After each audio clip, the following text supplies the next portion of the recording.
Okay, hello and welcome to the Museum of Jewish Heritage, a living memorial to the Holocaust. I'm Jack Leager, President and CEO of the museum, and I want to thank you all for being here with us. Our partner and presenter of today's event, Freedom and Tyranny, Tablet Magazine, and our speakers for today's talk, Bernard-Henri Lévy and Natan Sharansky. Let me also recognize in our audience two people I want to single out. One of the founders of the museum, George Klein, and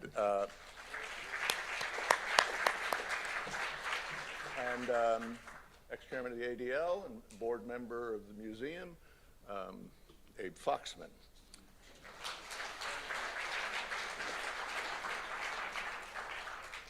Both names that these people know well. We at the museum are committed to our mission of educating our diverse community about Jewish life and Jewish heritage before, during, and since the Holocaust. As part of that mission, our programs illuminate the stories of survivors, broader histories of hate and anti-Semitism, resistance and injustice, and renewal. We hope we will spend some time here at the museum and visit our exhibitions, The Holocaust, What Hate Can Do, Survivors, Faces of Life After the Holocaust, photographs by Martin Schiller, and The Garden of Stones by Andy Goldsworthy. We're looking forward this fall to when we open Courage to Act, Rescue in Denmark, our first family exhibition for visitors elementary aged and older, about the incredible story of the Danish rescue. Our work is supported essentially by your donations and membership. Museum members enjoy exclusive programs, member previews to exhibitions, and free admissions to our galleries. Learn more at mjhnyc.org/join. For those of you joining us on the live stream, including my mom, I'll call you later. I know, 6 o'clock every day, after dinner. Thank you for spending time with us today, wherever you are in the world. We'll be focusing on the full range of what our speakers have to share with us today, and as such, we'll be closing the chat function. We look forward to hearing your feedback on our post-event survey, and thank you for your time. Thank you again for joining us. I'm now pleased to introduce Boris Loshkin, President of the Jewish Confederation of Ukraine.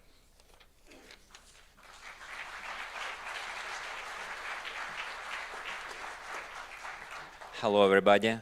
It's my great pleasure to be here with you today at the Museum of Jewish Heritage. On behalf of the Jewish community of Ukraine, it's my honor to welcome you today in the 4th Kyiv Jewish Forum. Today's event is a part of Kyiv Jewish Forum, which is the annual event bringing together top global leaders to discuss and share their insights on the most pressing issues facing Jewish communities worldwide, and especially this year to help motivate international support for Ukraine's independence. I want to thank especially our friends at the indomitable Tablet Magazine, which special thanks to its literary editor, Mr. David Samuels, you will see him in 2 minutes, and chief editor, Alana Newhouse, for their inspired leadership. Thank you. As well as the Tablet's brilliant young journalists who led interviews and conversations that you will be able to watch on Tablet's website and social media channels on February 15th and 16th. We have gathered an array of remarkable and fascinating personalities from America, Israel, the UK, and Ukraine. I encourage you all to tune in. We are here today to take part in what will no doubt be remembered as a historical conversation between two of great and legendary figures of our time. Bernard-Henri Lévy is often described as a filmmaker, author, writer, and public intellectual, all of which is true, yet it would be more precise to describe him as a moral and intellectual oracle of our time. He is a great friend of Ukraine, and I want to congratulate him on the premiere of his new film of Frontline, reportage Slava Ukraini. Thank you. And Natan Sharansky is, on the other hand, will need no introduction here today. A prisoner of conscience who embodied the strength and spirit of resistance of Soviet Jewry, he is also a Ukrainian-born Jew. He has for many years been a great ally of Ukraine. Our gratitude goes out to the Museum of Jewish Heritage for hosting us, especially President Jack Krieger and public programs producer Gabriel Sanders for your generosity and hospitality. Finally, I want to thank all of you here today for your interest and your generosity. Most importantly, the support of Americans and the American Jewish community has been critical for the victory of Ukraine. Thank you for standing with us. Thank you for standing with Ukraine. Slava Ukraini!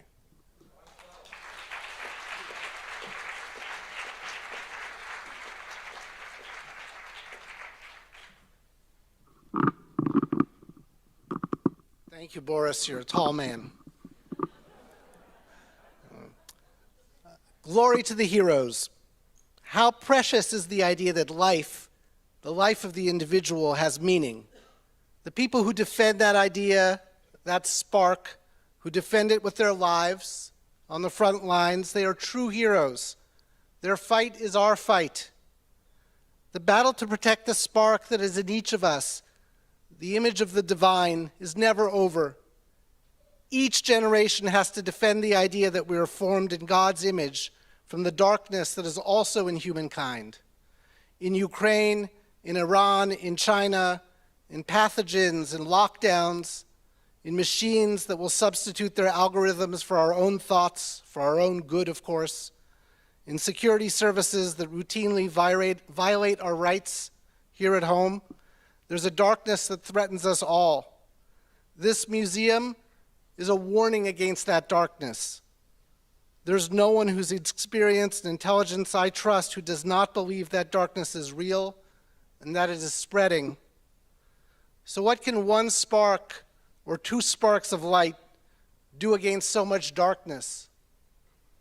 I had a person I trusted once to answer such questions. He was my grandfather. He grew up in a small shtetl in Ukraine where his father, his mother, his brothers, his sister, his cousins all died bravely fighting back against the Nazis. The record of what we know about their deaths is preserved in the Black Book of Soviet Jewry, along with thousands of other deaths in other villages, the same villages that are being destroyed today by Putin and his army of criminals. My grandfather survived to sell fruit in the immigrant quarter of Montreal. The darkness had taken his entire family, but he still believed in goodness and in justice. Other shopkeepers on Main Street used to come to him to settle their disputes. I loved him so much that I used to watch him sleep when he came home from work. When I was maybe 11 years old, I asked him, "What can one person do against all the darkness in the world?" He told me that he had asked his mother back in Ukraine the same question when he was a child. She had answered him with the story of the Lamed Vav, the 36 righteous people on whose account God does not destroy the world. Who are these 36 people? I asked my grandfather. Where can I find them? Every person you see on the street might be one of the Lamed Vav, my grandfather answered me. They could be anyone. They could be a beggar or even a prince. If you ask them, will they tell you? I wanted to know. Probably not, he answered me. They may not even know themselves that they are among the Lamed Vav. Now, Natan Sharansky and Bernard-Henri Lévy would be the first ones to ridicule the idea that they are among the 36 righteous people on whom the world depends. I'm not a rabbi, so I can't say so either. But I can tell you both how grateful I am that you're here with us tonight. I can also tell you that if the world doesn't depend on Natan and Bernard for its very existence, they're definitely the people on whom the rest of us depend for wisdom, insight, for examples of real courage and how to live. Natan, you helped in the most direct of ways to free our people, including the half of my family that now lives in Israel, from the prison of the Soviet Union. The 9 years you spent as a prisoner of conscience in Siberia helped set off a chain reaction that brought down a criminal empire and freed hundreds of millions of people in Russia, Poland, Ukraine, and elsewhere. There's no one more qualified anywhere in the world than you to speak about freedom and tyranny. And thank you for coming here. Bernard, You are the modern philosopher who saw clearly the barbarism with a human face, as you called it, which your elders and peers and even people today insisted was the future of humankind. In Bosnia, where I traveled as a young reporter, you were the man who wore a suit during the siege, the representative of European civilization who would not let Europe look away from the barbarism in its own midst. You helped open the city, and you brought Francois Mitterrand to Sarajevo. In doing so, you helped stop a genocide. I saw it with my own eyes. You embody the will to see. Your refusal to look away makes it harder for the rest of us and for our governments to look away. Thank you. Jews don't need any more Nobel Prizes. We need to listen to Natan and to Bernard. Today we honor you here, along with the heroes of Ukraine. Thank you.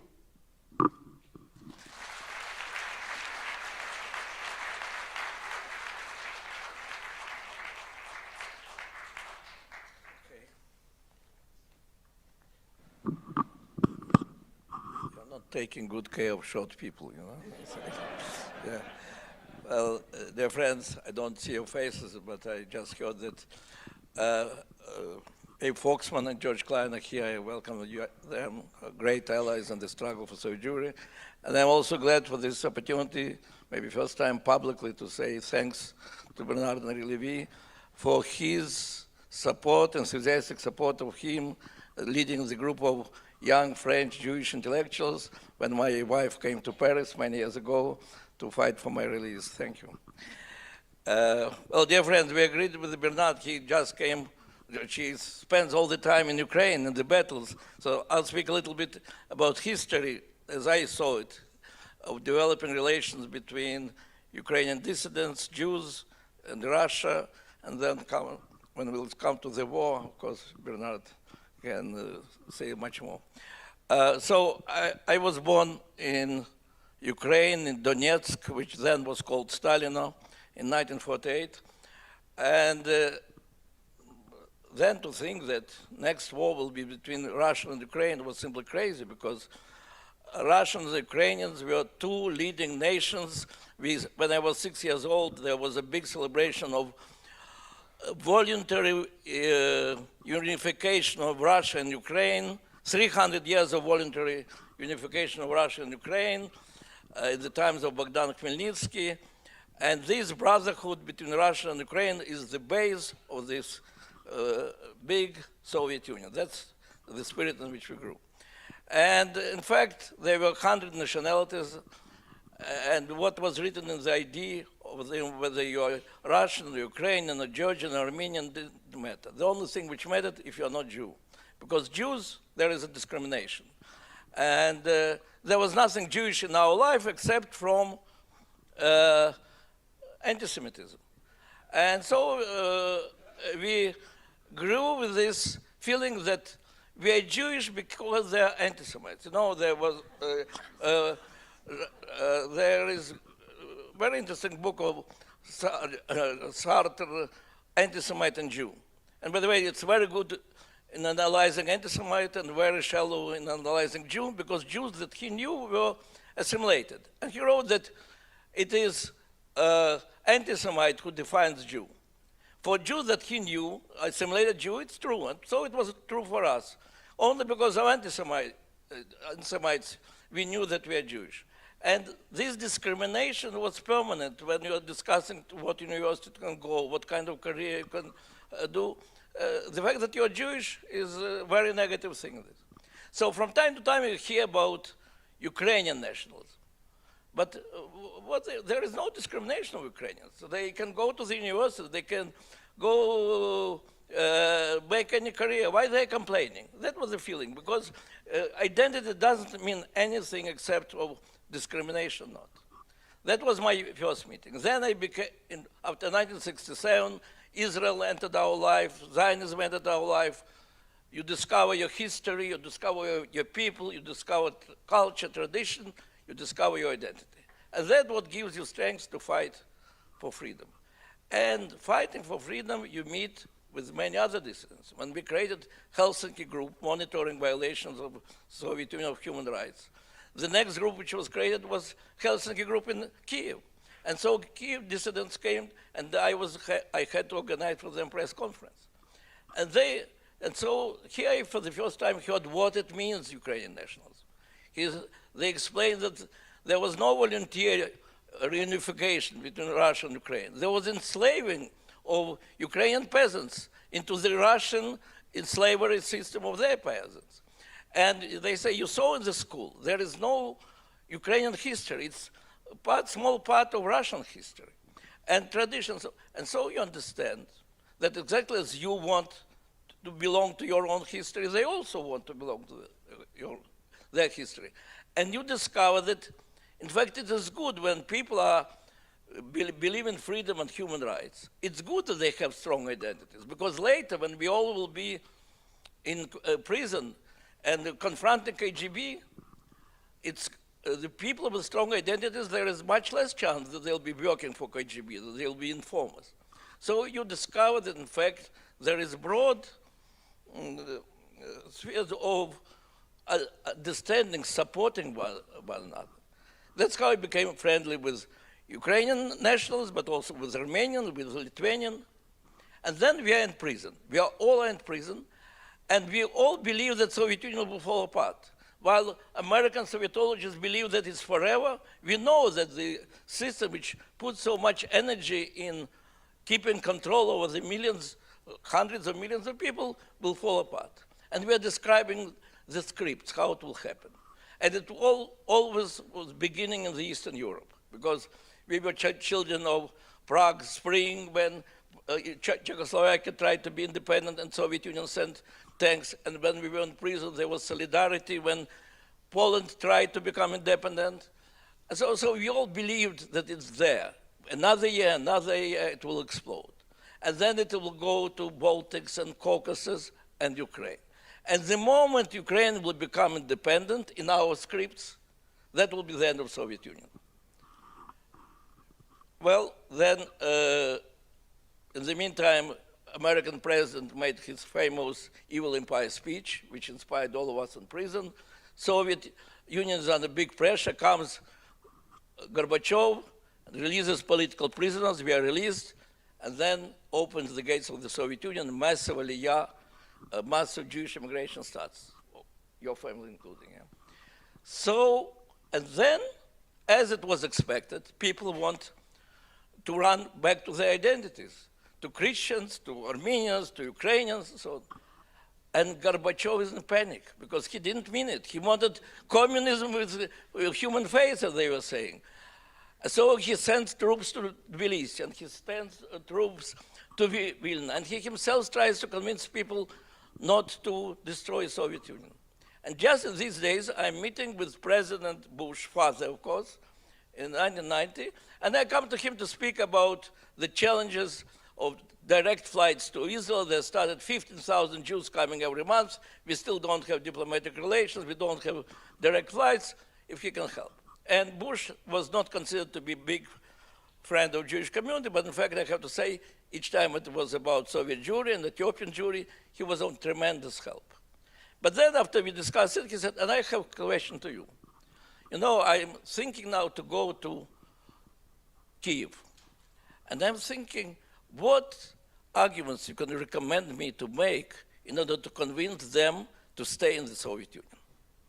So I say, why should the leader of the free world ask them to stay in the Soviet Union? He said, but you understand, Gorbachev is a guy that we can rely on. We know that he's not going to use nuclear weapons. We know that we can have deal with him. And he wants good for all his people. If it will be all different states, who knows what they will do with the nuclear weapons? Who knows what will happen with the stability?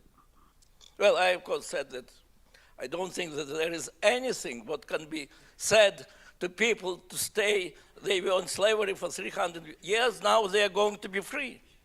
Well, I probably am not the only one who spoke to President Bush, so I can't take any credit for the fact that then he went to Kyiv and made his famous or infamous Kyiv chicken Kyiv speech.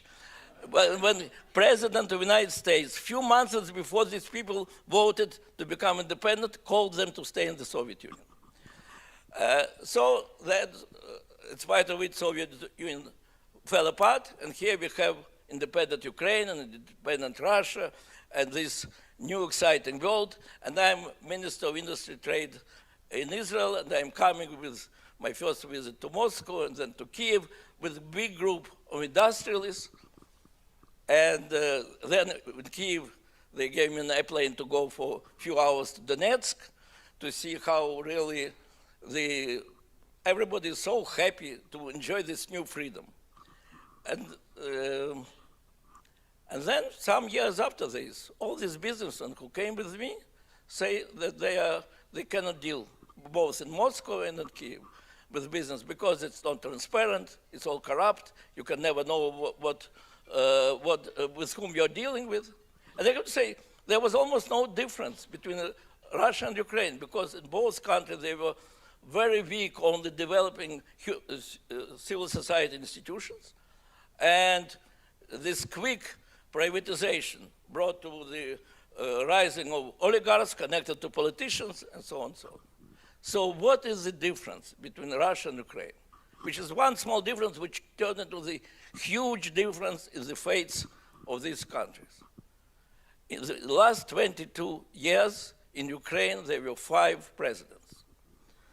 And each of the presidents was coming, speaking about the corruption of the previous one. And criticizing for this and this and this. And that had very tough elections, competition between 2 or 3 people always.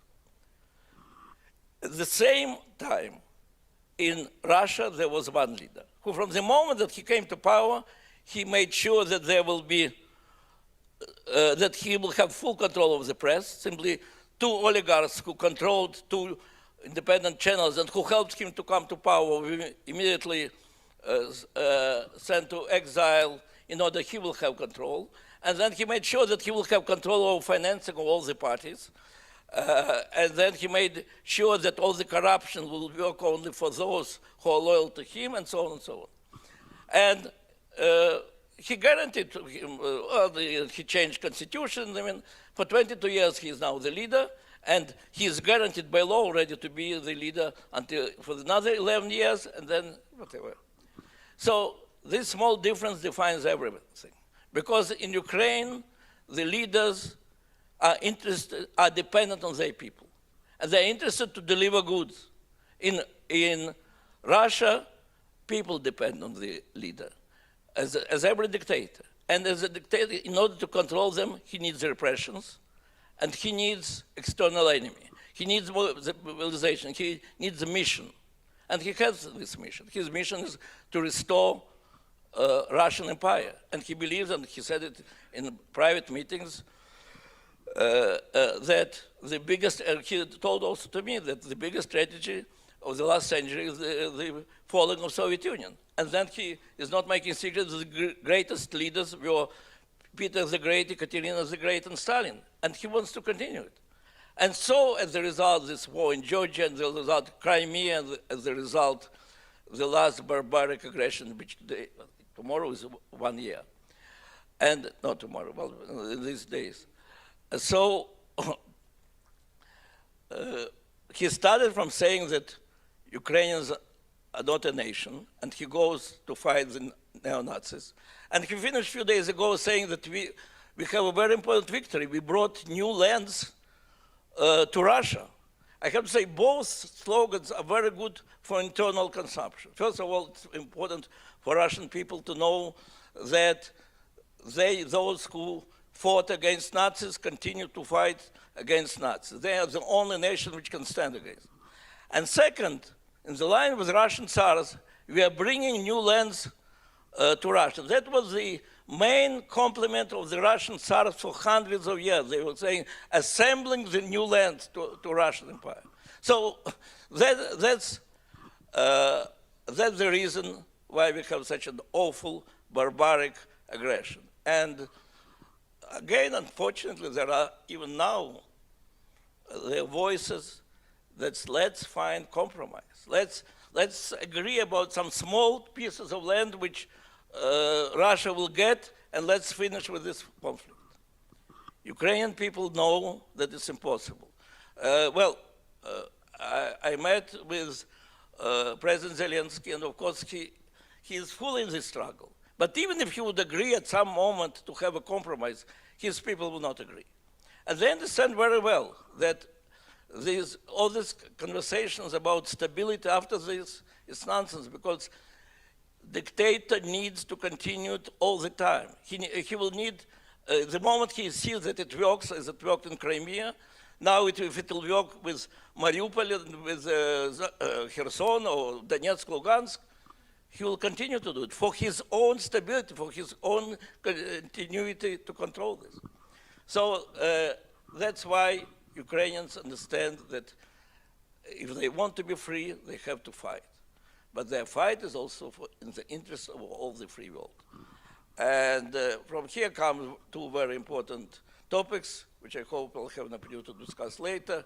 What are the relations between Ukraine and Israel, and what are relations between Jewish people and Ukrainian people? But the most important thing is now to remember that Ukraine is fighting for its right to be a free nation, is bringing back good name to the word nationalism, what we Israelis need so much, because unfortunately this word became like a curse. And when we are saying Jewish democratic state, they say, why do we need to be Jewish? Because of this we have all these problems. And suddenly everybody loves Ukraine, and Ukraine insists we want to be Ukrainian democratic state, and fighting for their independence and freedom. They're fighting for the future of all the free world. Thank you.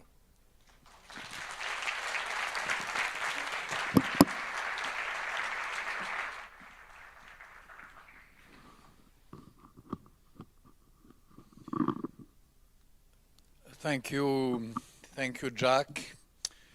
Thank you, Boris. Thank you, my dear friend David. Such a pleasure and an honor to be back with Tablet. And thank you, Natan. You have been and you still are such a hero for me. I remember this time in my youth where the name of Natan Sharansky meant probably something similar to what the name of Navalny means to young generation of today. An Iron Man fighting against the granitic dictatorship of the Russia of this time. And to meet him in flesh, vibrant, in live, younger than ever, for me, is a great pleasure and a great honor too. I must say that I'm very happy also to speak about Ukraine in New York, in this place, and under this title, Freedom and Tyranny. In New York, because I have never felt the West, the Western values, and America as much under attack as they are today, and because I did not see since a long time such a champion of the Western values and of the best of America than the Ukrainian people. The West has been under attack structurally since ever. We are in a moment when the attack comes from many places. It comes from the old Chinese empire pretending to revive. It comes from Iran and the old Persian empire pretending to get the most devilish and dangerous weapons in the world. It comes from the Sunni Muslim world, the radical wing of it, which is Al-Qaeda, Daesh, whatever. The attacks come from the new Turkey, not Turkey as itself. Poor Turkey, by the way, today.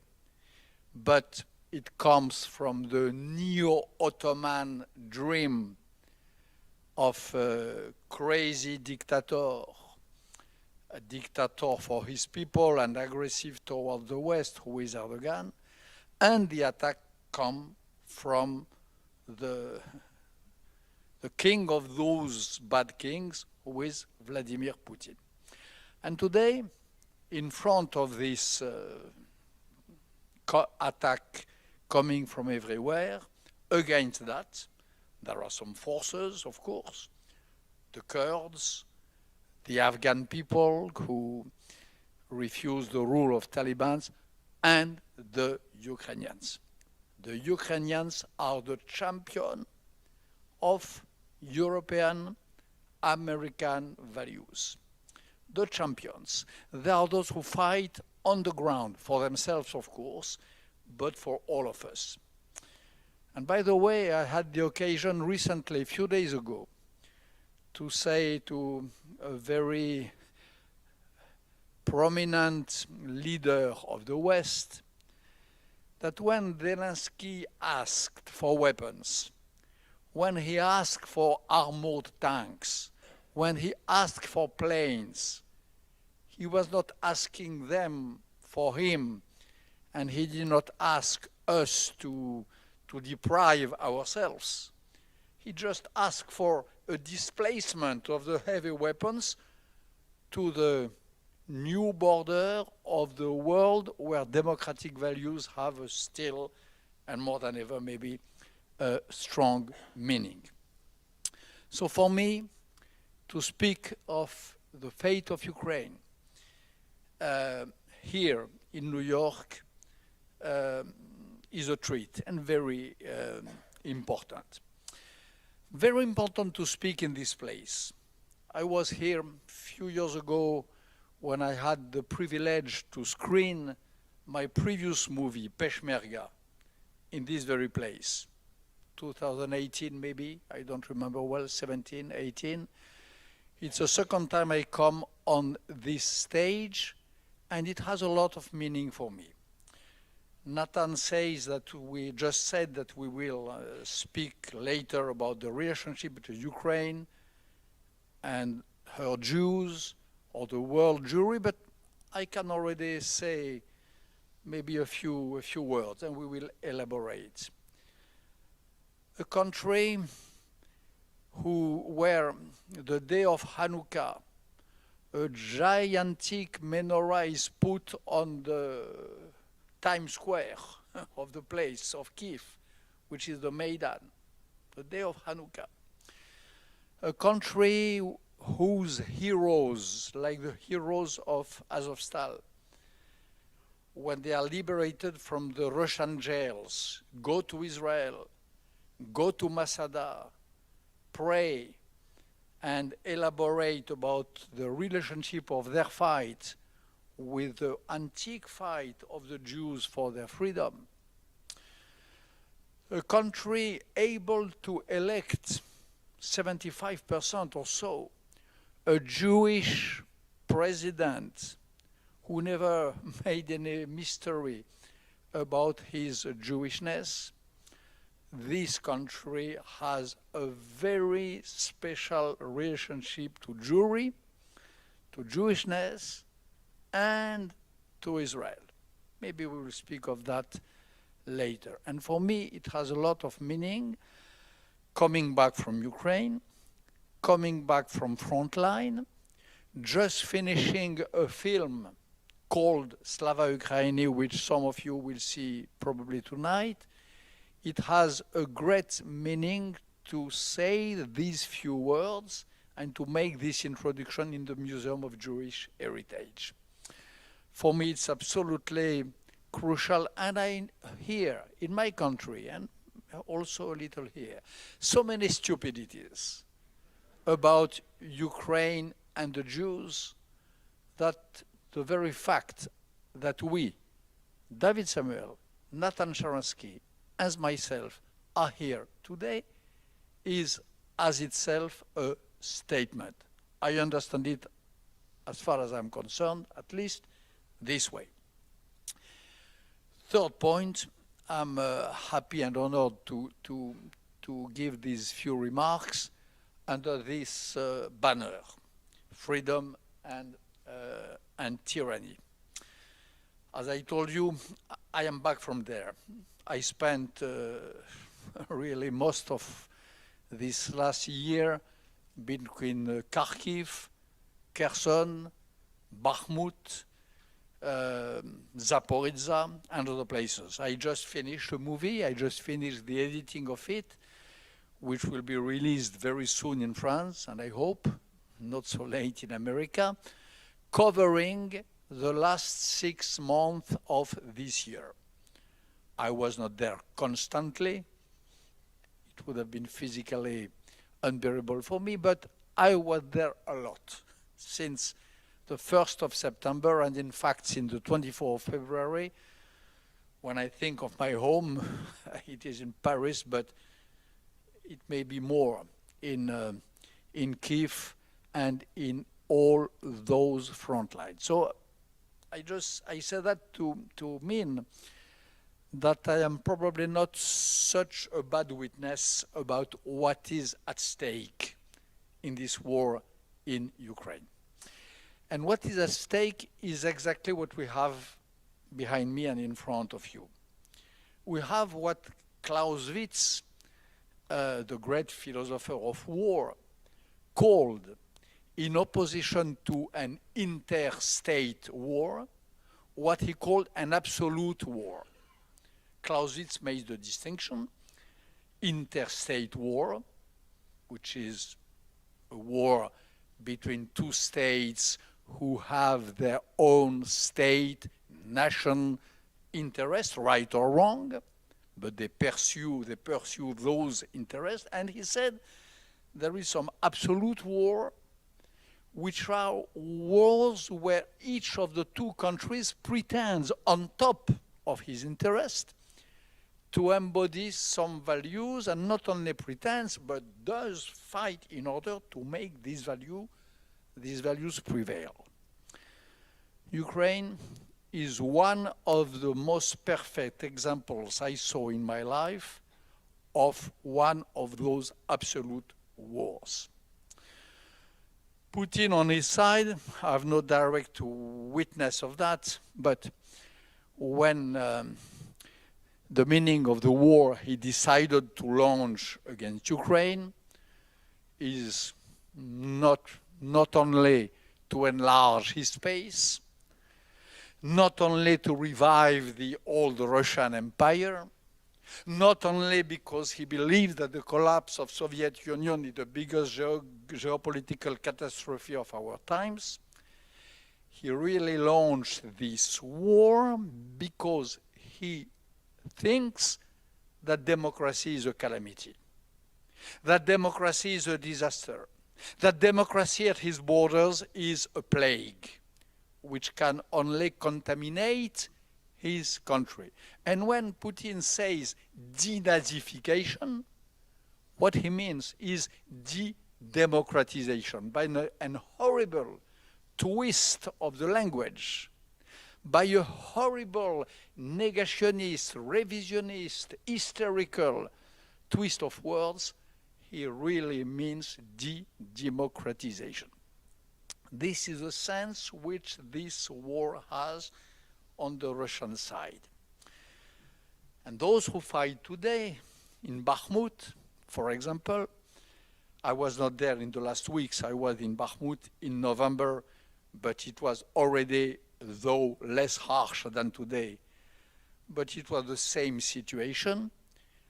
The Ukrainians had in front of them Chechen fighters of Kadyrov and Wagner gangsters of Prigozhin.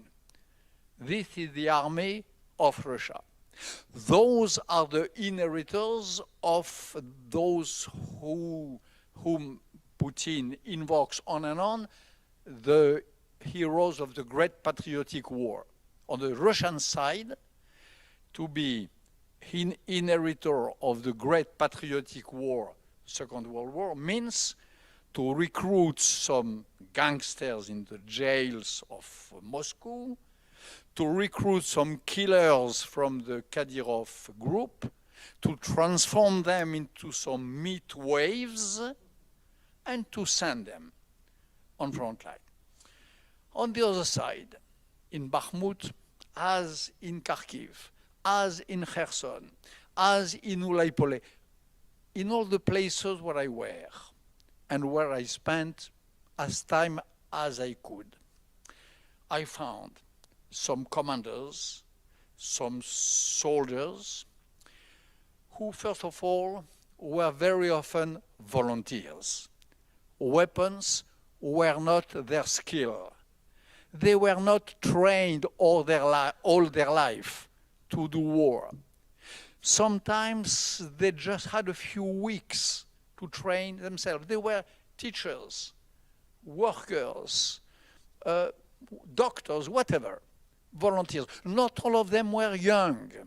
A lot of them were middle-aged, and sometimes not as old as me, but sometimes a little old too.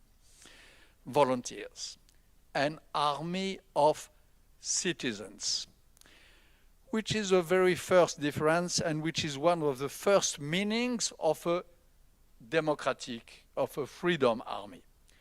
An army for freedom is first of all an army where the civilians, the citizens have their place, have their space.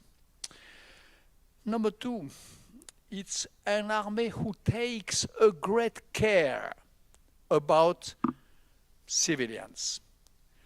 As you know, one of the horrors of the wars of today, one of the new horrible laws of the new wars is that they don't make the difference between soldiers and civilians. Since 1914, till today, the proportion in those dead in combat of professional soldiers and civilians has dramatically reversed. More and more civilians regarding professional soldiers. This is the modern wars. In Ukraine, they are not angels. There is no angels people anywhere.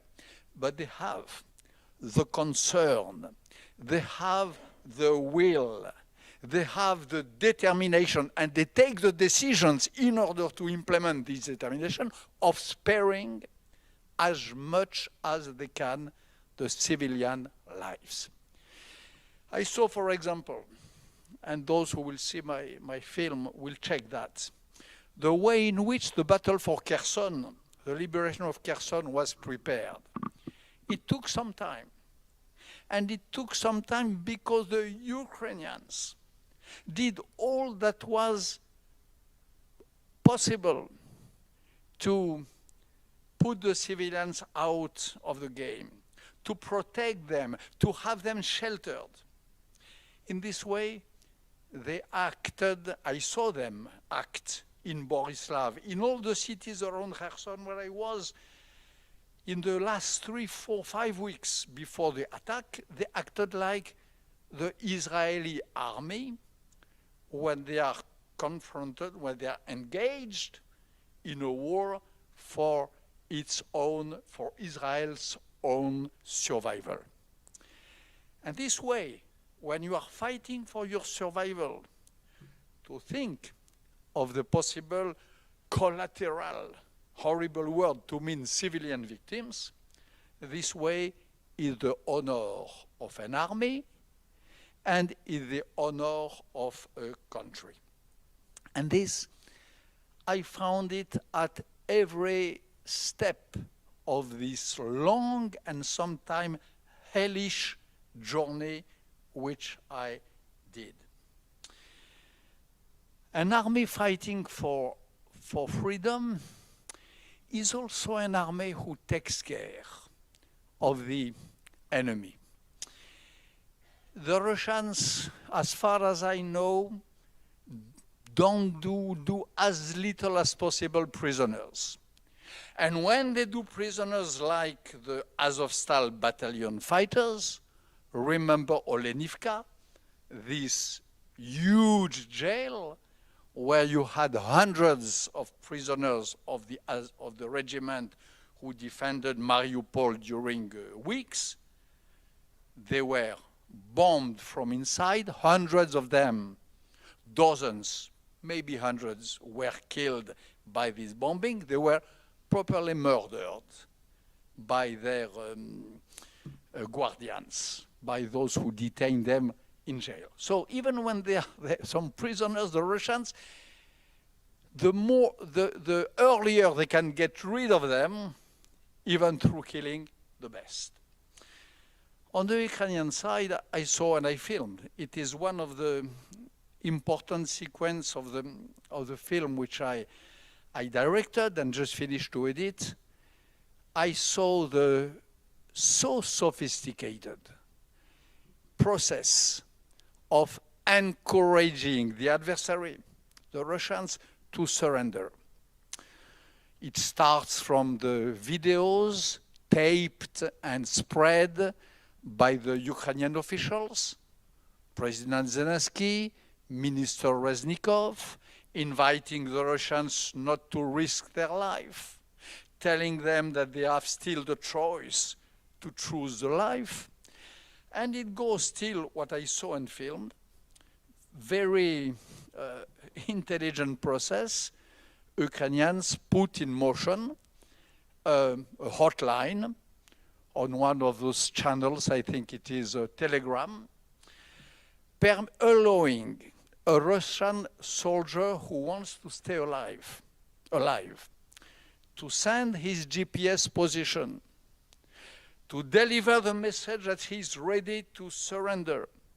And it permits a unit of Ukrainian soldiers to go, very cautiously, of course, because it can always be a trap, to take him and to arrest him. I saw that.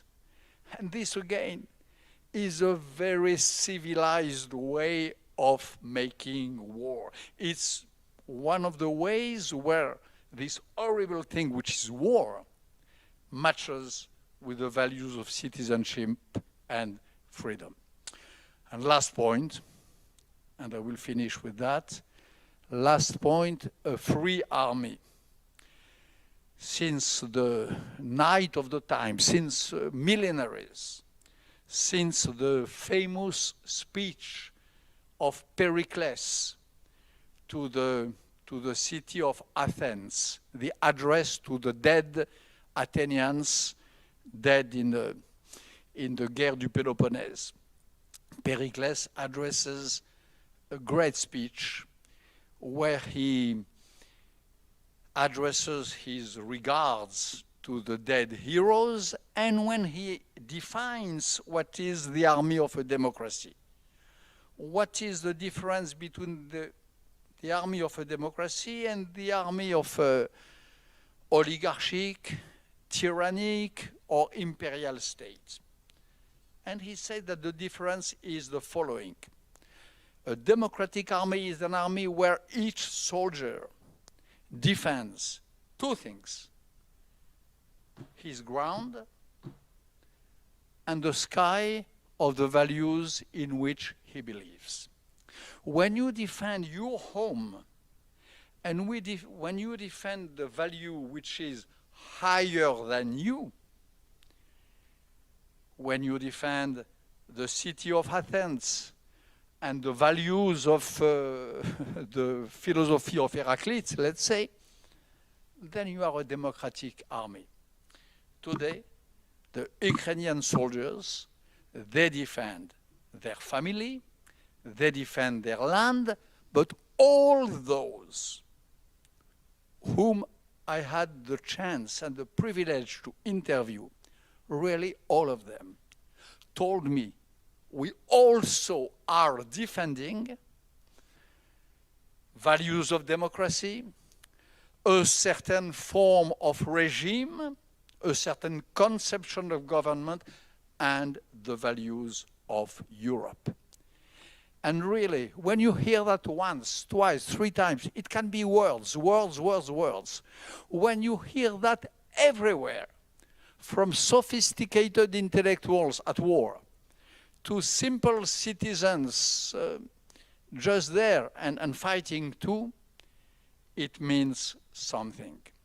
It means that you are in front of quite a different army, opposite to the Putins and the Wagner's one, and faithful to the inner heritage of Pericles. And I must add that in this famous speech of Pericles, Pericles says that in these sort of wars, when on one side you have people who don't know why they fight, when on the other side you have an army who knows that she is fighting for a sky of values, the victory always, whatever the technicity, whatever the number of soldiers, whatever the weapons, always goes to those who defend values a little higher than themselves. That's why I finished this movie, and I will finish these small remarks by telling you that I believe strongly in the victory of Ukraine. Slava Ukraini.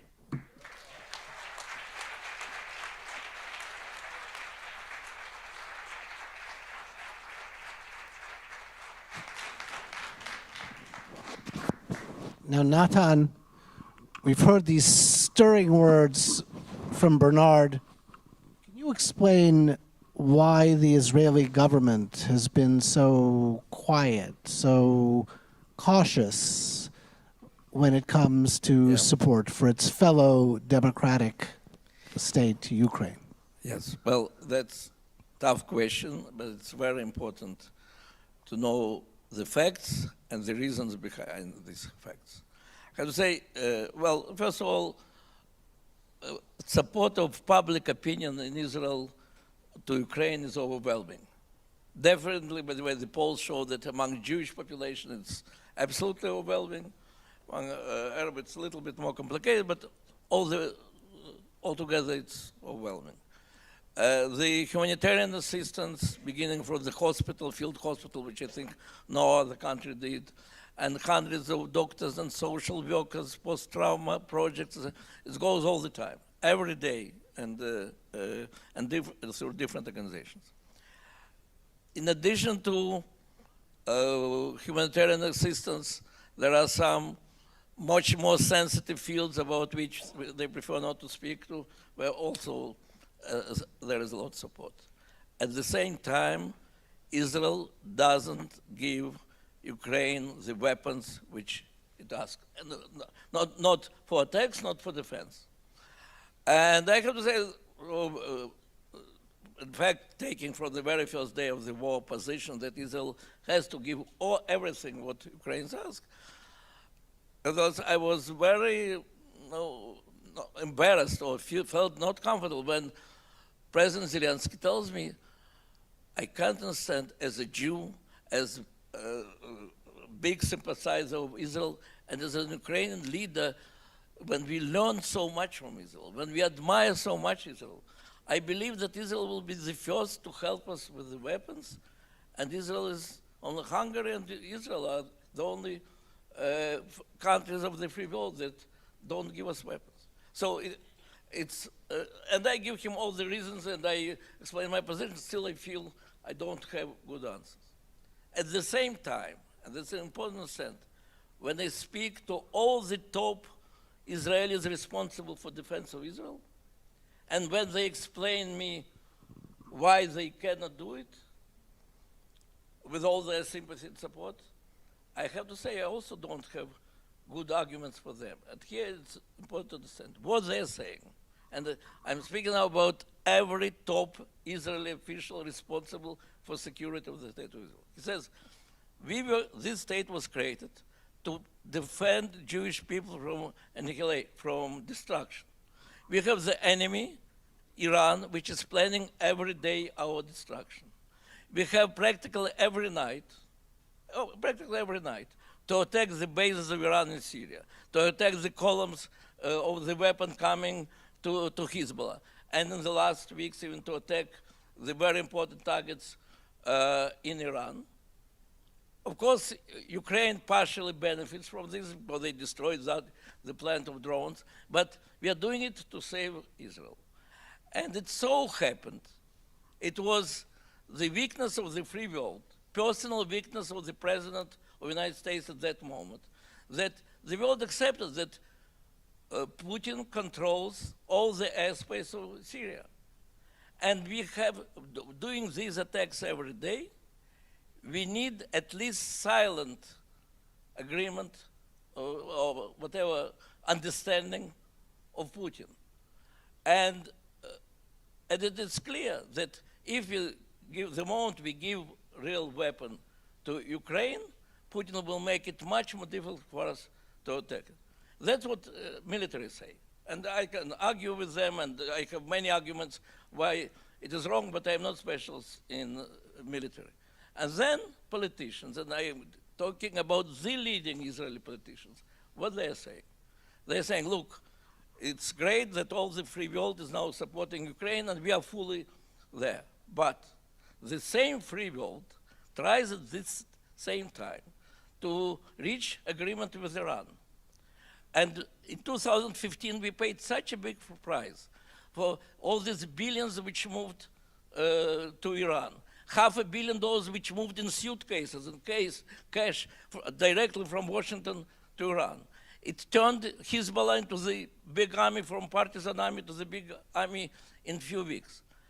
And we had to deal with this. Now, the same free world which is fighting Putin is ready. Definitely Europe is ready, and America, even with all this, is not ready to say, no, we'll have no deal with Iran.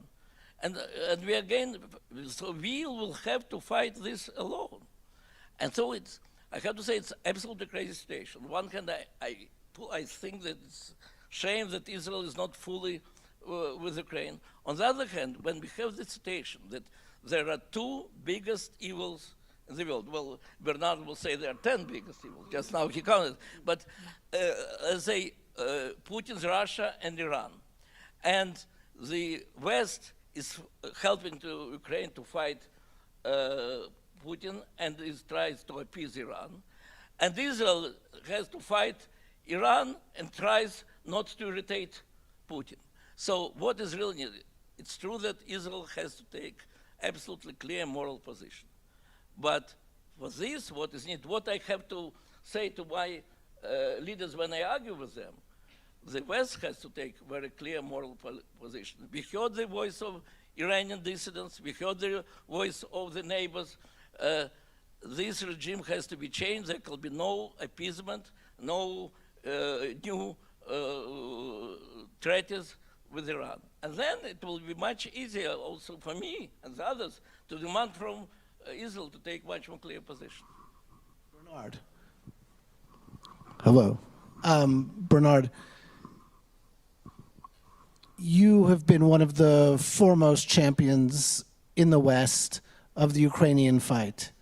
But you must hear all the time, right? Why can't we reach a deal? Why don't we feed the crocodile another little slice of Donbass, let them keep Crimea, which they already have? Otherwise, if you continue playing this game, after all, Putin has 2,000 nuclear weapons. They're mounted on missiles, and anytime he wants, he can send one of them to Paris, to London, and end this little toy soldier game. And so why don't you be careful, and don't we know how this is going to end in 1 month or 3 months or 6 months anyway? The reply is rather simple, because if we did so, if we gave to the crocodile part of what he wants, part of Donbass, of Crimea, we would not diminish, we would increase the risks of escalation, of nuclear weapons, and so on. Because what would be the meaning of this gift to the crocodile. It would mean, if one threats of a nuclear attack, then he gains. Then he gets what he wants. He gets his targets of war. It would be terrible lesson from Russia itself. After that, they will ask the other parts of Donbass, other part. After that, they will ask Moldavia, and they will ask Baltic state with the same argument. Be careful, we are more and more determined to throw a missile or a dirty weapon to Bakhmut or to Warsaw. What will you do? Logic will do the same. It is endless. More than that, I am among those who believe, and I am sure you are too, we read carefully Albert Camus and all those who in the 50s gave the warning, the alert on the risk of nuclear proliferation. If we accept this blackmail, so many countries in the world would say, my goodness, the best way to get what we want is to exert the nuclear threat. Immediately, they will run from equipping themselves with such weapons. We would have to face a never-seen proliferation of nuclear weapons. Everyone will want these sort of weapons if they know that having that is enough to terrorize Israel, America, France, all the West, and to get what they want. So I know it is a risky situation. I know that nobody can nobody can joke with this threat. And we are in a tragic situation. This is sure. It is not a frivole situation. It is tragic. But I thought about this long and long. In Paris, in front of my white sheet of paper, in the trenches of Donbass, when I had nights with nothing else to do than to think about the future of my family, children, grandchildren, and friends. And I arrived to the conclusion that it would be much more tragic. The risk would be much higher if we accepted the blackmail. Alas, we have no other option than to say no to the nuclear, therefore hyper-terrorist blackmail of Russia. About Israel, if I may add a few, two words. I could not agree more with Natan. Civil society, for sure. I know that less well than you, but I come often enough to Israel to know that civil society is in favor of Ukraine. Moreover, you have today some Israeli soldiers, volunteers, fighting on the side of Ukraine. I saw that, I filmed that, and I know it for sure. So the morale of Israel, the ethical values of Israel are on the side of Ukraine. In front of that, there is this decision of political class, which I can, and military. Part of me understands. And you know, I love Israel, and I am an unconditional defender of Israel since 60 years now, 60 years. So I understand that they are not in the same situation of America or even France, and they have the Hezbollah, therefore Russian missiles at their gate, at their door. I completely understand that. But again, I think that by fearing that, by being afraid of that, by playing it so low, I think that they increase the risk. I think that Russia and Iran are so tight now, are so united. I saw the drones of Iran. You will see in my movie tonight, there is 2 moments of the film when I have literally Iranian drones again above the heads of my team. They are here, Iranians delivered to Russians and activated by Russians. If ever, which God forbids, Russia won the war, imagine the advantage, imagine the gain, imagine the moral victory for the Ayatollah. It will be a disaster. So the unconditional friend of Israel, whom I am first, before everything, or nearly everything, really thinks from the bottom of his heart that Israel should wish as much as you do in America, want for the victory of Ukraine and do all that they can to accelerate, to speed this victory. Well, first of all, I absolutely agree with you, and almost every day I'm making this speech with some other arguments to Israeli leaders.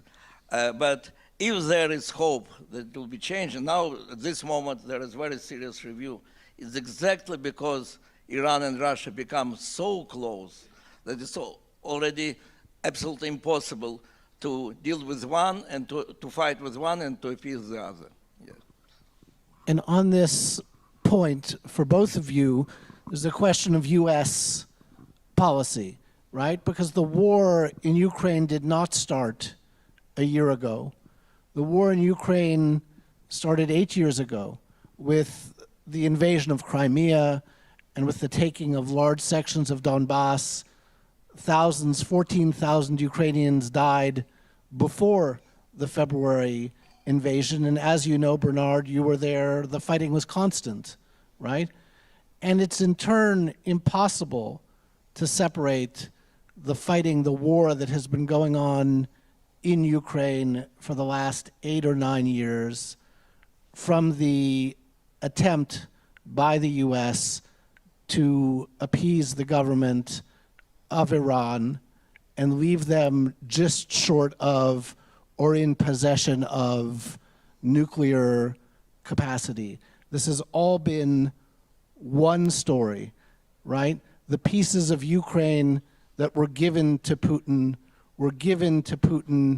in exchange for his support of Iran inside of Syria, where they massacred over 500,000 Syrian civilians in a horrific war, which was allowed to happen by the US because Syria was an Iranian equity. And for America and Iran to reach a nuclear deal, Iran's position in Syria had to be secure, and the only power that was capable of securing that position was Russia. Again, when it came to the nuclear deal itself and to providing security at the reactors and for nuclear material, again, the partner that was chosen was Russia. What was the payment that Russia received? It received Syria and it received slices of Ukraine. Now, 3/4 of the way down that path, 80% of the way down that path, right? Ukrainians resist an outright Russian invasion.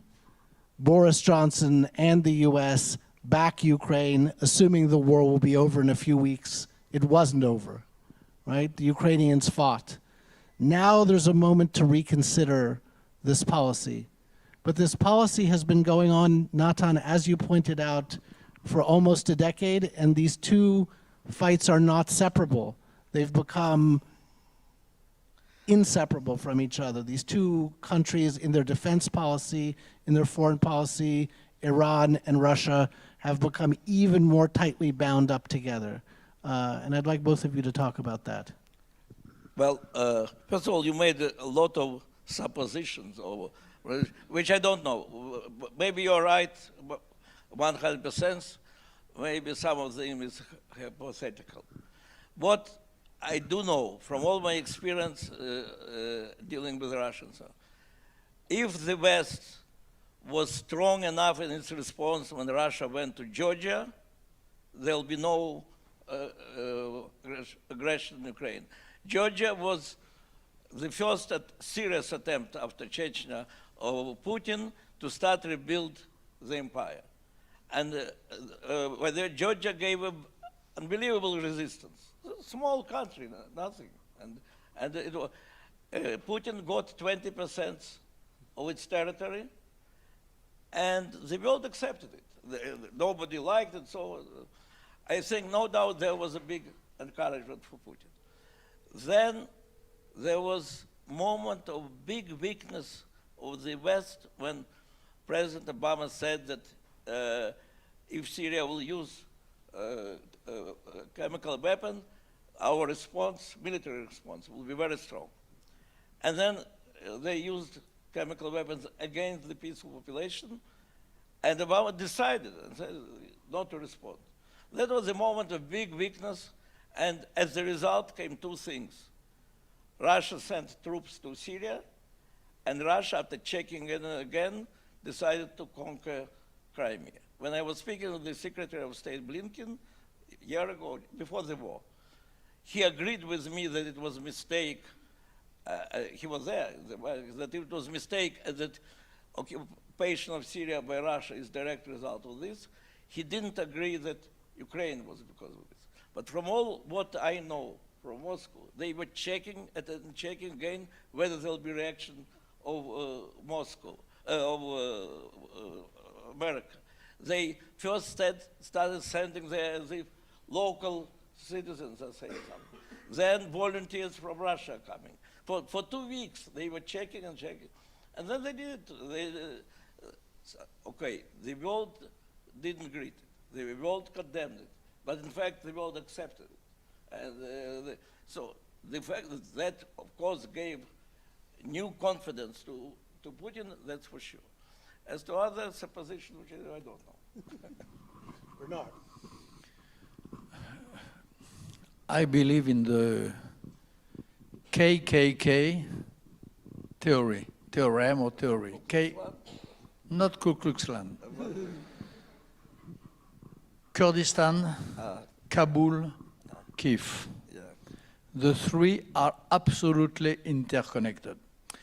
America and the West gave a terrible signal when they betrayed Kurdistan.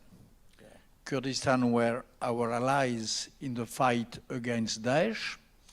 When we thought that the war was finished, was over, we left completely, we dropped flat the Kurds. In Iraq, when they were against their supposed federal state of Baghdad, and in Syria, when they tried to build a confederal and autonomous entity. We dropped them.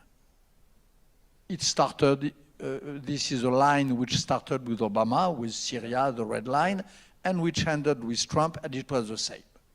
When Trump said Rex Tillerson to the Barzani president, and when he sent a message to General Masloum Kobane in Syria, the message was, there will be no one on the phone if we called for rescue and for help. Do what you want, do what you can in front of Baghdad, which means Iran, and inside of Syria, which means also Iran and Turkey. Okay, this was the first K. The second K was Kabul. Kabul will remain as a big mystery, a big enigma for the historians of the future. The war against terror in Afghanistan was in good path. There was less and less American soldiers. There was, since 2 years, maybe 1.5, I have to check, no American casualties. There was 25 less soldiers in Afghanistan than in Germany, probably, or in Australia, or in many places. It was a symbolical presence which was enough, which was sufficient to keep at large and to keep in respect the Taliban forces. And in fact, the Taliban were afraid. I was there for you, for Tablet. I saw how just because of this vague threat of the handful of US military soldiers, the Taliban kept quiet. They stepped out at night, they went back in the morning, and the life was so-so. The women were more and more free, a free press was building itself, and a true civil society was under building. Suddenly, Joe Biden, Trump first, decided, and Joe Biden ratified and endorsed the decision to withdraw, which is absolutely unexplainable. Second case.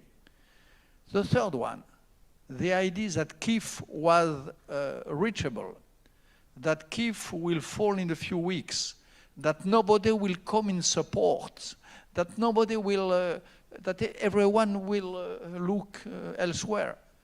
This decision was taken because of all that you said, because of the Iran treaty also, but because of that.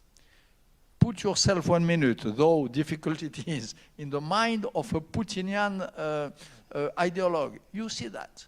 You see an America and the Europe and the France so weak that they abandon their allies, they betray their champions, they don't give a damn about those. What do? You advance, you make a step more. So it was the one step too much, of course, because now Ukraine is going to win. But alas, Ukrainian is winning at the cost of so many innocent lives and so much disaster. And there is in that a huge responsibility of the West, of my country, and of yours.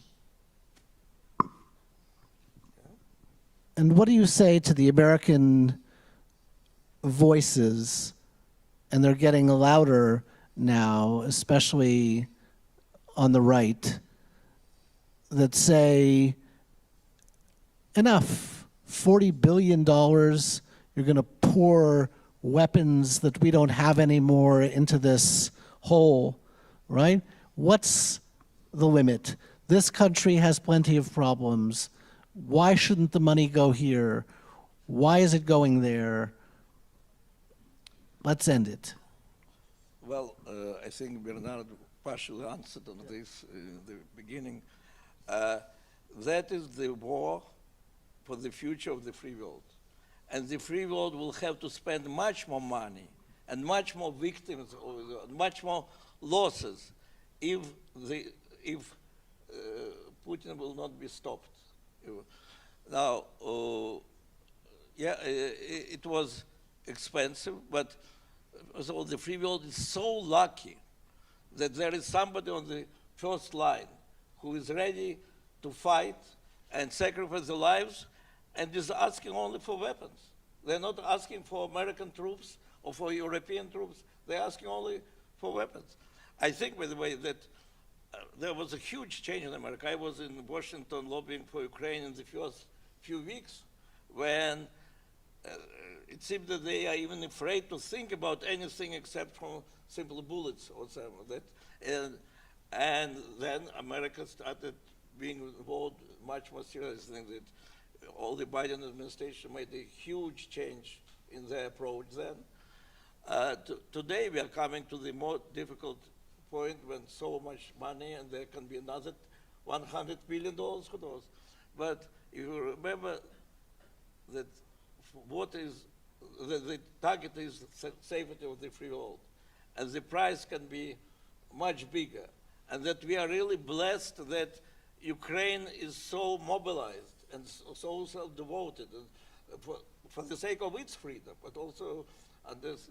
So, well, we have only to hope that it will be understood. I think it's understood by mainstream politicians in America, but sometimes people on the margins are having more and more influence because of different factors. Bernard, what do you think? It's easy to talk about the heroism of other people defending freedom in a different place. what do you make of what's happened to freedoms in Western countries as a result of COVID, lockdowns, the spread of these sort of monopolistic internet platforms that start to regulate thought and expression under the guise of being private corporations? There's something, to me, very frightening about the decay of this idea of freedom in people's hearts here. And you wrote a very passionate book about it during COVID, which I think should be read widely. But I was hoping you'd talk a little bit about that here too. Yeah, thank you, David. Of course, I wrote this this little book, which was very important for me, and which was a reflection in a Michel Foucault mood about the biopower, and about the new rules of regulation and domination in our societies. And I really take that very, very seriously. But for the moment, to be honest, I am obsessed by what happens in Bakhmut. I am obsessed by the situation of the children exfiltrated, deported in Russia, and we are without news of them. And with all the respect I owe and all the sorrow I have for all my friends who died from COVID, I think that if there is a scale of evil, what happens to these children, what happens to Bakhmut is probably not comparable to anything. And for this, for the COVID and for that, the fight has been waged. It is waged. It was won by the scientists, by the doctors, by the campaign for vaccination, and so on. The battle is not lost. Battle for Ukraine, battle for the children. We have to still to wage it and to win it.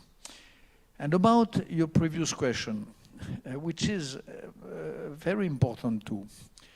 What to say to one of these morons of America First, to say, what about our money? Okay? I would speak to them in a way which I generally don't like. I like to speak about values, you know, that's what I like. What I like in America is that it is a country who has a creed. A creed. As you told me one day, there are not so many countries in the world who have a creed, who live on a creed. Few. Israel, maybe France, America. Okay, I like to speak about that, about creed, being faithful to one's creed. But in the case of this guy who would say, what about my billions? I would tell him something which is not very confessable, and I hope there is no press here, but I would tell him two things. Number one, your shitty and bloody weapons, your Abrams tanks and so on, they had never had so much publicity as today. You are going to sell them all over the world. As for France, Caesar cannons. Nobody had ever heard about Caesar cannons. I myself did not know what was a Caesar cannon. Today, everyone in the world, every South Korean, every Indian knows what is a Caesar cannon. One Caesar cannon is an incredible practical work, first of all, on field, and publicity for the... This is what I would say to the morons. So they have to pay money to Ukraine. They should pay. Of course, they should pay. Yeah. Yes. And number two, what I would tell him, to the moron and also to a wise American, is that what was cooking 1 year ago, what was on fire, was probably the attack on Taiwan. There was and everybody in the intelligence agencies in the West, every serious observer knows that there were a serious project cooking of reunifying, quote, China. The project has been delayed a lot. And if Russia is defeated, as I hope with all my heart and as I pray every morning, if Russia is defeated, the project will be delayed for long, for very long. So again, it is in the interest of our countries to see the victory of Ukraine, and not only the defeat, the capitulation of Putin and of Russia. Capitulation, not defeat, not arrangement, not compromise.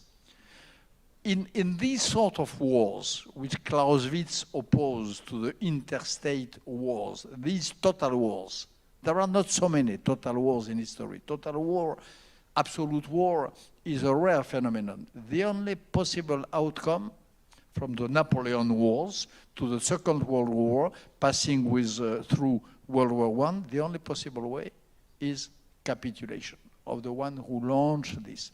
If we have this capitulation, you see, the Chinese will be kept at large, the Iranian threat will be very, very diminished, and the whole world will be much more safe and much more peaceful.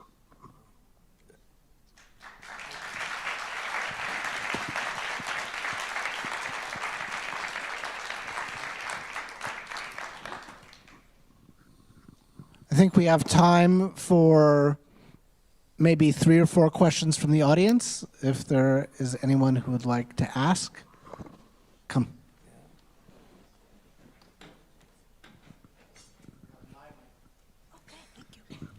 Hi. First of all, thank you for a wonderful event. And my question is to Mr. Sharansky. In your book, The Case for Freedom, which I think was in 2006, you basically argued that the desire for freedom is natural for everyone. And I believe you discussed the sort of setbacks for freedom that were already beginning in Russia at the time.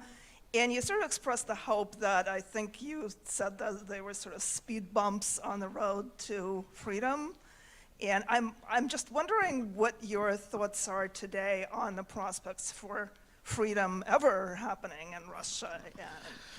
Well, I think since then there were more and more proofs that people want to live free. We saw Arab Spring when it was discovered that Mubarak is not so popular as people thought, and Assad is definitely not so popular. The fact that there was retreat, the fact that Assad still is at power, it's not because the lack of the desire of people to be free. As to Russia, look, I personally am very upset how far back Putin took Russia. And in fact, in the last few months, it already went back from Brezhnev's Russia more to the direction of Stalin's, not Russia, Soviet Union. But at the same time, you can see how people under the fear to accept this new life of doublethink, but at the same time, there are millions which demonstrate today that, that they don't accept this regime, whether by leaving and immigrating, whether simply by participating in different internet discussions which it's possible to discuss. So the fact, look, as I say in the book, when French Revolution happened, it didn't bring to civil society. In fact, there was one dictatorship after the other.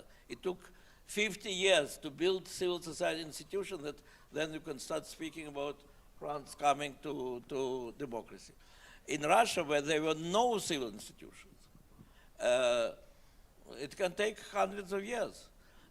In Ukraine, it takes much less because their Western influence is much bigger and people can use this influence. Well, I spoke about the difference between Russia and Ukraine. My main theme in that book is that, in fact, every people, when they have to face whether they prefer life of doublethink and self-censorship or life without it, they choose life without. Whether the society is ready to build such institutions which protect these freedoms, that's another question. Sometimes the road can be very long. Unfortunately for Russia, it's longer than for some other parts of the Soviet Empire.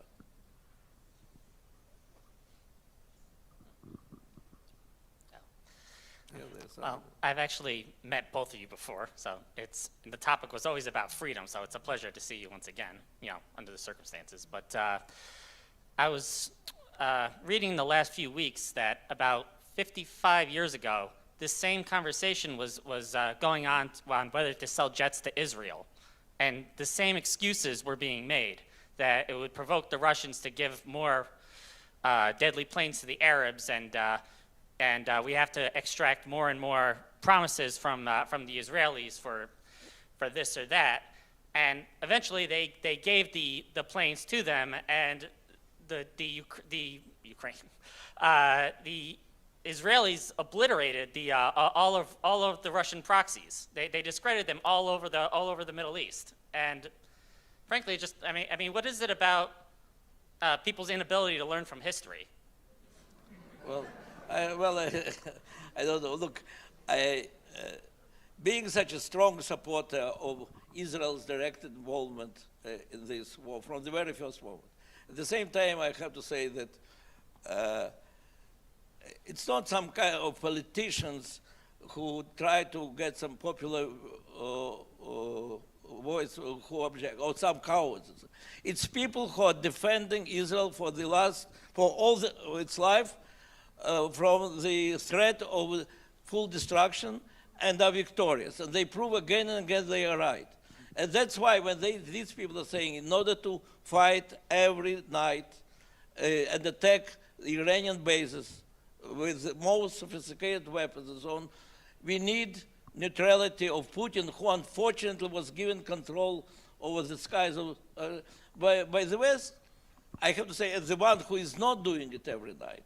And for me, it's very, very difficult to stand against this argument. Though I have to say that when I speak on the radio in Israel, say that we have to give weapons to Ukraine, immediately somebody comes to me in the street and says, you are saying only because your children are not at this moment pilots in our airplanes. So you have to understand it's serious problem for Israel. It's not something that they're cowards and we are not cowards. It's not. It's people who have first obligation to defend the state of Israel. I do believe, and I agree with this, that Israel should not be the last who demonstrated they're afraid of Putin. We showed that we are not afraid of Soviet Union in 67 and 73 when the most sophisticated Soviet weapon was given to our enemies. So that's a big debate. But in the end, it is people who are responsible for the security of Israel who have to make decisions.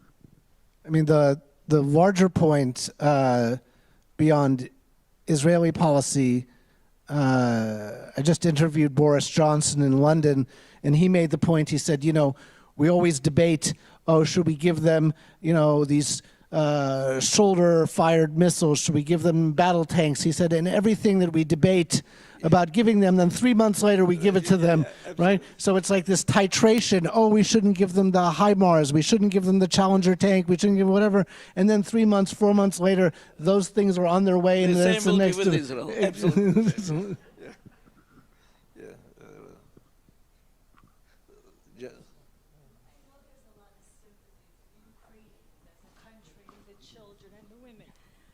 As a child of Holocaust survivors, a lot of people that I speak to can dredge up sympathy for the Ukrainians as a race of Babi Yar and how they were chewing gum as they shot us in the mass grave. So a lot of people that I know just can't get enough sympathy for the race of Ukraine. Thank you for saying it, because it was just a topic that I wanted to raise and there was no time.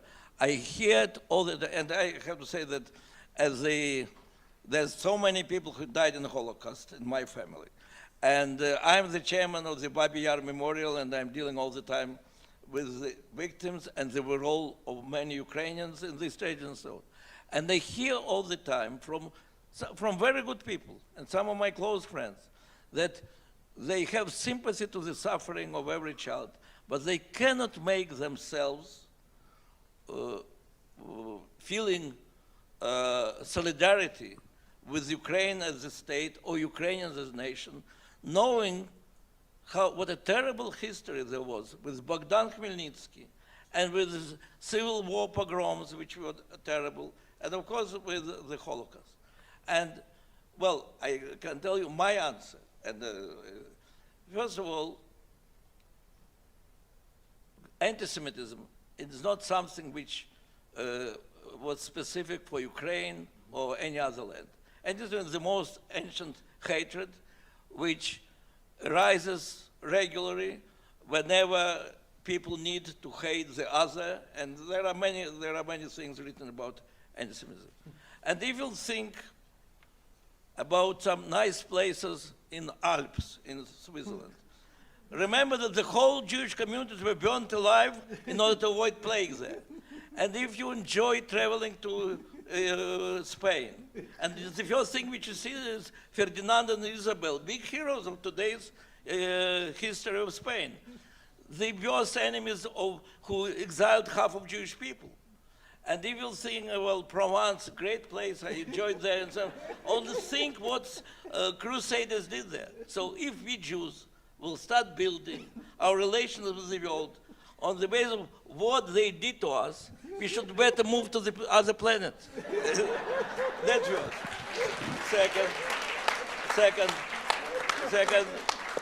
Second, our sages are giving very good advice.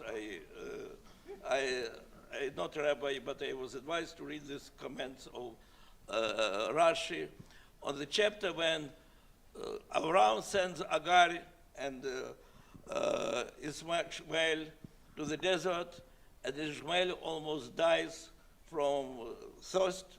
He has no water. And then God says to Agar, don't be afraid, I'll help to your son as it is, and he helps. And then the parasha comments of our sages is that the angels on the heavens revolted and said, you're helping him? Don't you know how many awful things his people will do to our people? And God says to them, now at this moment, is the child innocent or guilty? And they say innocent. So I'll judge everybody in his time. And that's our Barthes say that it means that we have to deal with the people at this time. And people at this time, people of Ukraine at this time, not only, as Bernard said, by the way, the lowest level of neo-Nazism in Europe. You have to understand that when these neo-Nazis that Putin speaks so much, when they tried to go to election, they didn't get 1%, they didn't get 0.1%. And think about many countries in Europe where it is different. And of course, everything that half of the government is Jewish and openly Jewish. And Zelensky is not only speaking about his Jewishness, but about his deep love to his result. And they were elected in the free elections. And above all this, that it so happened, the God, providence, history put Ukrainian people in such unique position of being defenders of the free world. So let's judge Ukraine in this time as God told us. It means that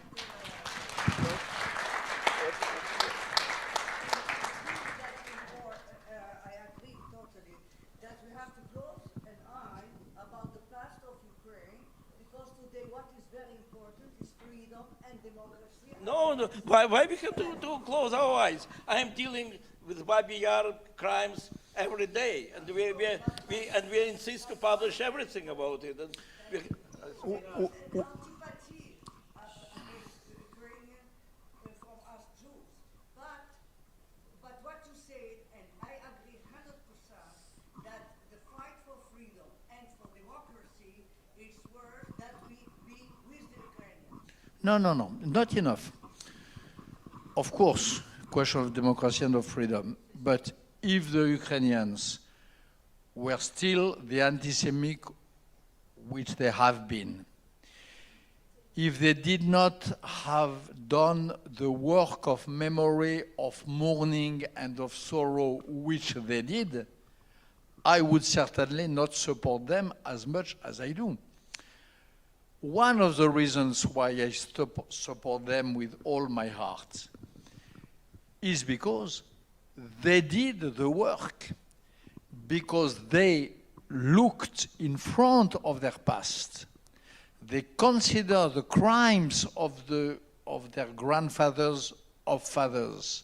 They decided, though difficult and painful it is, they decided to look at them in the eyes and to make all the works which helps it not to be repeated. I had the honor to be there to represent my country the day of the inauguration of the Babillard Memorial.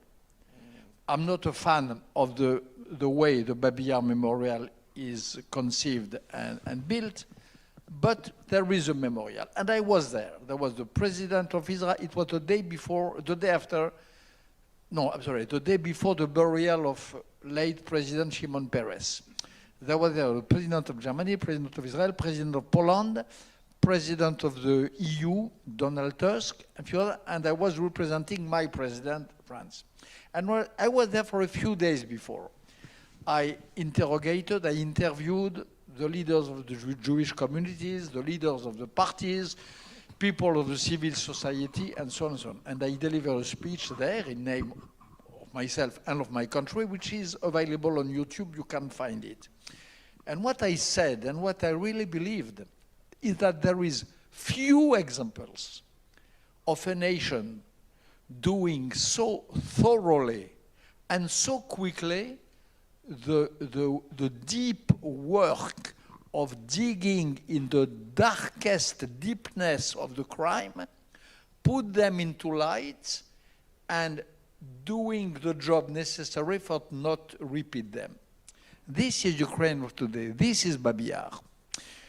Another thing which goes in the same sense. I was in the Maidan, this was 2016, this inauguration of Babillard. I was on the Maidan in 2014, a revolution of dignity, great popular uprising, and as in all popular uprising, people say exactly what they want. There is an absolute freedom of speech. People, there was on the Sunday, I spoke twice on Maidan, once in February, another time in March. And I spent a reasonable amount of time. And I saw, and I heard, and I tried to read what was the graffitis which were written on the walls.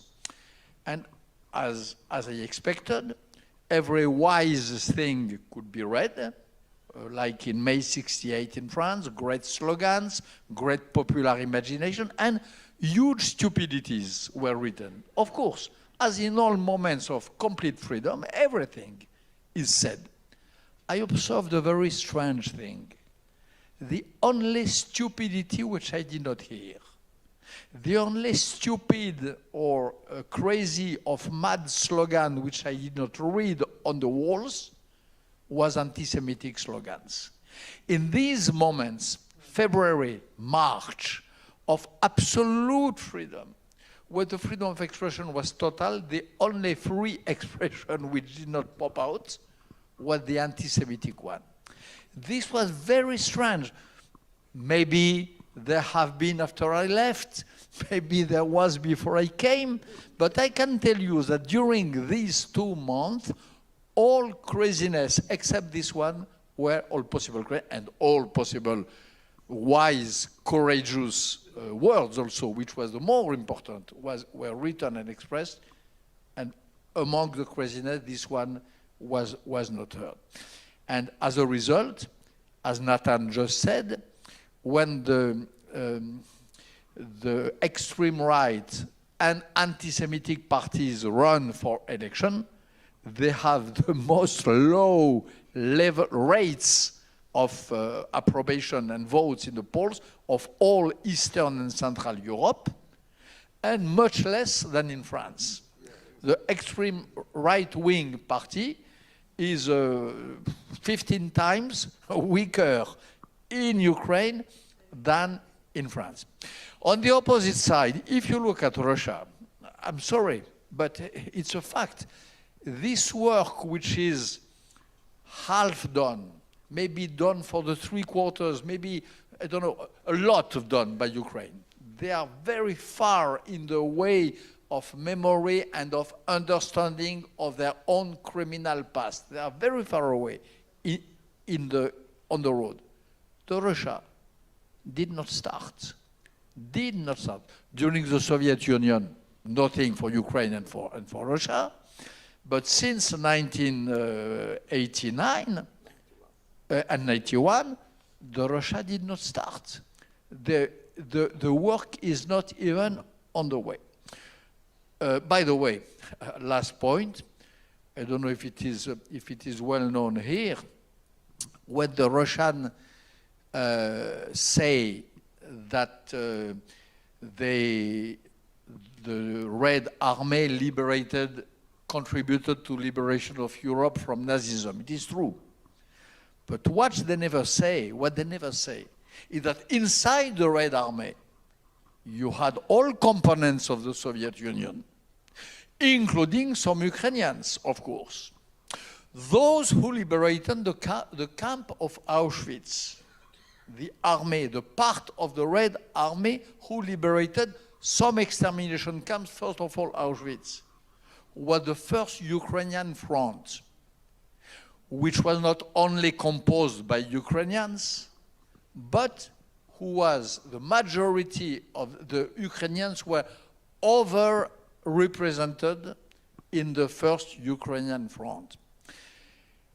And the soldier who had the terrible, dark privilege to enter first in Auschwitz, to first look in what was left of the eyes and of the look of the detainees of Auschwitz, was an Ukrainian Jew called Anatoly Shapira, I think, a tankist on a tank. He was an Ukrainian Jew.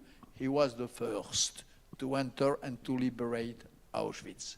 So all of that has to be taken into account when a Jew tries to reflect on this situation and to act properly. And when I decided to engage myself so strongly, to devote all my time, to put part of my life at stake in that, all that I'm saying now was in my mind. I did it not just like by reflex, but also after what I tried to make a deep reflection. Okay. So the world currently is a very depressing place, and both of you, your very intelligent and succinct analysis unfortunately hasn't diminished that. So I ask a question to both of you, is as you look forward, say, 10 years, and you balance probabilities of how things will unfold, are you pessimistic or optimistic for the future? The future of the world, of Ukraine, of Russia, of Israel, of what? Future of the world. You want to I can. First of all, I am very optimistic. I said that you have been my hero for so long, so I leave you the privilege. Okay. First the heroes. Thank you. You are very noble in your permitting me to be the first. Look, first of all, I am a very optimistic person, otherwise I would not survive. I believe that the freedom will broaden its border. The free world will be bigger. I believe that, well, as to Putin's regime, I think it will be finished much quicker, and that the war with Ukraine accelerated his end. I think he made a major blow to his own country and to Russia, and unfortunately civilization and all this. And I believe the West will keep with its growing assistance to Ukraine, that already in this year which came, we can see how situations change dramatically. And they don't believe that Putin's regime can survive for years if it will be losing. Weak dictator cannot survive in Russia. So here, even in the short run, I'm more optimistic. As the rest, it all depends from the leaders of the free world. Because if they believe in the power of freedom, which is in their hands, and will not try to play with the real politics and all these considerations, like what I was giving example when they recommended to Ukraine to stay in the Soviet Union, or they will be recommending to stop fighting the dictators. I believe that the power of the free world is absolutely tremendous, and that the future is bright. And the fact that in America, not like in Israel, by the way, there are so many polls and studies which show that Americans believe that tomorrow will be worse than today. And in Israel, by the way, it's vice versa. I think it's unfortunate. I think you Americans should be more optimistic.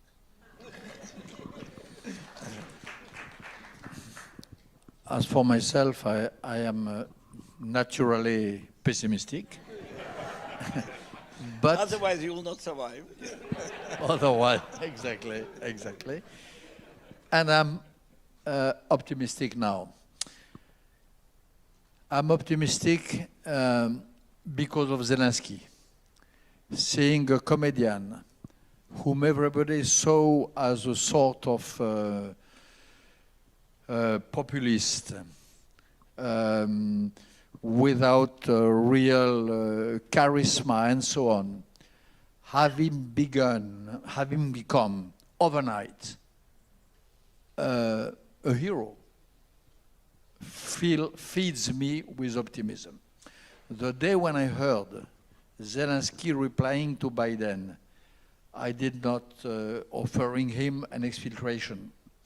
When he replied, President, I did not ask you for a taxi, I asked you for weapons, and I stay where I am, naked, in the streets of Kiev, under the threat of shell. There was no, at this time, Iron Dome in Ukraine, as there is in a way today, with Wagner commandos launched in the city to search him, capture and kill him. When I saw that, this birth overnight of a true Churchillian and Jewish hero, it made me optimistic. The birth of a Yehuda Maccabee, of a David, of a young David, a sort of young David, overnight made me optimistic. Ukrainian people, the way in which the average Ukrainian people, the civilians, the ladies, the widows of dead soldiers, the way they act, the way they support the front line,